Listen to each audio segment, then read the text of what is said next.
Hormuz കടലിടുക്ക് വഴി ഇന്ത്യയിലേക്കുള്ള 30 കപ്പലുകൾ സുരക്ഷിതമായി കടന്നതായി റിപ്പോർട്ട്. പേർഷ്യൻ ഉൾക്കടലിൽ ഇന്ത്യയിലേക്കുള്ള 26 കപ്പലുകൾ കൂടി കാത്തുനിൽക്കുന്നു.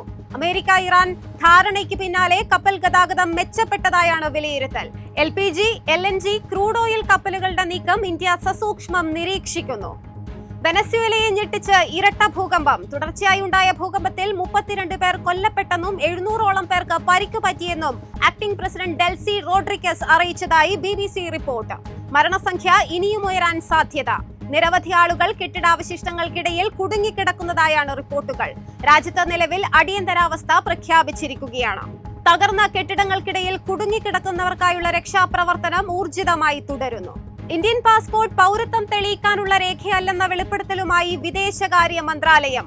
അന്താരാഷ്ട്ര യാത്രകൾക്കായി സർക്കാർ നൽകുന്ന പ്രാഥമിക യാത്രാരേഖ മാത്രമെന്നും അത് പൗരത്വത്തെ സൂചിപ്പിക്കുന്നുണ്ടെങ്കിലും നിയമപരമായി പൗരത്വം തെളിയിക്കുന്ന സമ്പൂർണ്ണ രേഖയല്ലെന്നും വിദേശകാര്യ മന്ത്രാലയം.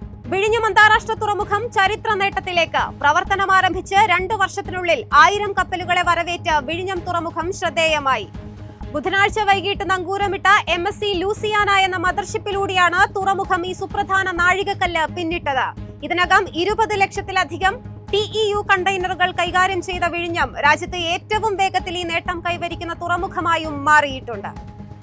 സംസ്ഥാനത്ത് സ്വർണ്ണവിലയിൽ വൻ ഇടിവ്. ഇന്ന് ഗ്രാമിന് 255 രൂപയും പവന് 2040 രൂപയുമാണ് കുറഞ്ഞത്.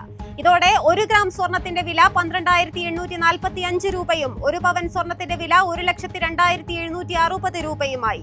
18 കാരറ്റ് സ്വർണം ഗ്രാമിന് 10,560 രൂപയും പവന് 84,480 രൂപയുമാണ് ഇന്നത്തെ വിപണി വില. വെള്ളി ഗ്രാമിന് 235 രൂപയിൽ വ്യാപാരം. എളുപ്പത്തിൽ സമ്പാദ്യം വളർത്താം. ഇന്ന് തന്നെ മൈഫിൻ TV ആപ്പ് ഡൗൺലോഡ് ചെയ്യൂ.